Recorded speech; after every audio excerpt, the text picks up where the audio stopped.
Comprendre la révolte des adolescents. Mode d'emploi. La période de l'adolescence est souvent marquée par des changements importants, tant au niveau physique qu'émotionnel. Ces transformations peuvent parfois se traduire par des comportements rebelles que l'on regroupe sous le terme de révolte des adolescents. La révolte des adolescents se caractérise par un ensemble d'attitudes et de comportements qui remettent en question les règles et les valeurs établies. Elle peut se manifester de différentes manières, comme par exemple 1. La contestation de l'autorité parentale et scolaire. 2. Le rejet des normes sociales. 3. Les comportements à risque tels que la prise de drogue, les boissons alcoolisées, les conduites dangereuses. 4. Les changements d'humeur et d'attitude. 5. L'isolement social. Quelles sont les causes? Les causes de la révolte des adolescents sont multiples et complexes. Parmi les plus importantes, on peut citer le développement hormonal et cérébral. Il est essentiel de savoir que l'adolescence est une période de grands bouleversements hormonaux qui peuvent influencer l'humeur et le comportement.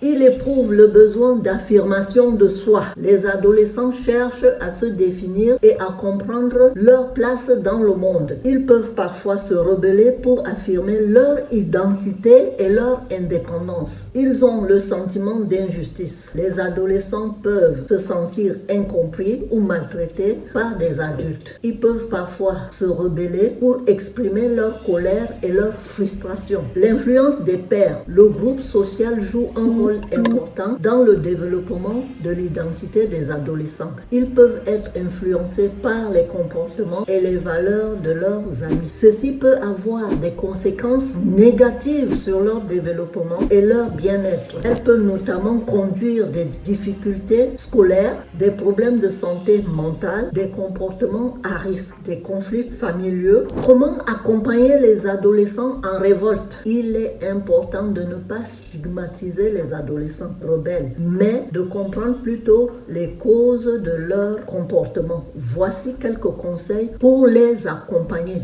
1. Dialoguer et écouter. Il est important de créer un climat de confiance et de dialogue avec les adolescents. Il faut les écouter attentivement sans les juger. 2. Leur fixer des limites claires. Il est important de fixer des limites claires et cohérentes aux adolescents. Ces limites doivent être expliquées et discutées. 3. Favoriser l'autonomie. Il est important de donner aux adolescents l'occasion de comprendre des décisions et d'assumer des responsabilités. 4. Soutenir et encourager. Il est important de soutenir et d'encourager les adolescents même dans les moments difficiles. 5. N'hésitez pas à demander de l'aide quand c'est nécessaire. Si vous êtes inquiet pour votre adolescent, veuillez demander de l'aide à un professionnel. Pour conclure, je dirais que la révolte des adolescents est une phase normale du développement qui peut être surmontée avec compréhension et soutien. En dialoguant avec les adolescents, en fixant des limites claires et en les encourageant, les parents et les éducateurs peuvent les aider à traverser cette période difficile, à devenir des adultes responsables, heureux et épanouis. Vous savez que la révolte des adolescents se caractérise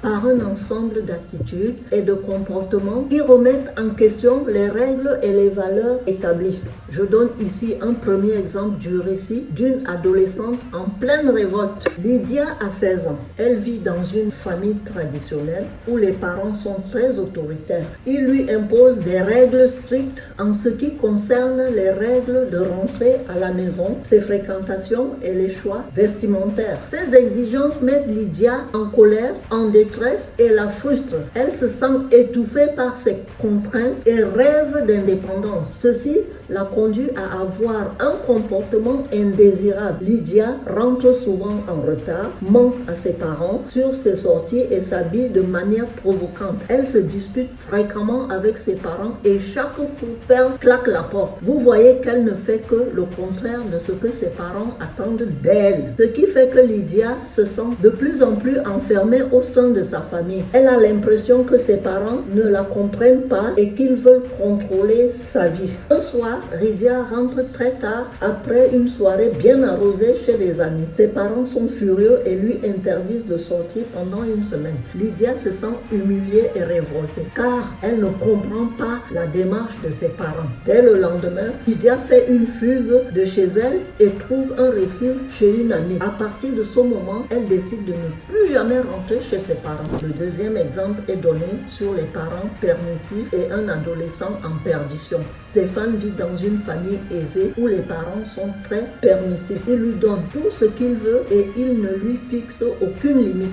Stéphane a tout ce qu'il pourrait souhaiter, à savoir une belle voiture, une voiture de sport, des vêtements de marque. Malgré tout, il se sent vide, mal dans sa peau et malheureux. Il n'a pas de projet ni de but dans sa vie et ne sait quoi faire de son avenir. Son comportement indésirable est que Stéphane passe son temps libre à faire la fête et à consommer de l'alcool. Et il a des résultats scolaires catastrophiques et a déjà redoublé une classe. Il a aussi des problèmes de comportement et s'est déjà fait renvoyer de plusieurs établissements scolaires. Les conséquences pour Stéphane, il se sent perdu et sans but dans la vie. Il n'a aucune motivation et ne sait pas quoi faire de son avenir. Un jour, Stéphane a eu un accident de voiture. Sous l'emprise de l'alcool, il a blessé gravement un piéton et lui-même a aussi été grièvement blessé. Stéphane a été hospitalisé pendant plusieurs mois. Il a eu le temps de réfléchir sur sa vie et a pris conscience des conséquences de ses actes. C'est à ce moment-là que Stéphane se culpabilise énormément et a honte de lui-même. Il le dit à ses parents parce qu'il est déterminé à changer sa vie et à devenir quelqu'un de bien. Stéphane sort de l'hôpital et s'inscrit dans un centre de désintoxication. Il suit une thérapie et apprend à gérer ses émotions. Stéphane retrouve le chemin de l'école et commence à reconstruire sa vie. Il est déterminé à réussir et à devenir quelqu'un dont ses parents peuvent être fiers. Cet exemple illustre les dangers de la permissivité excessive. Il est important que les parents fixent des limites à leurs enfants et qu'ils les accompagnent dans leurs choix. Il est également important de leur proposer des alternatives positives et de les aider à développer leur sens de valeur. Dites-moi en commentaire ce que vous en pensez. Likez, abonnez-vous, partagez afin qu'un grand nombre puisse être au courant sur le comportement dangereux des adolescents.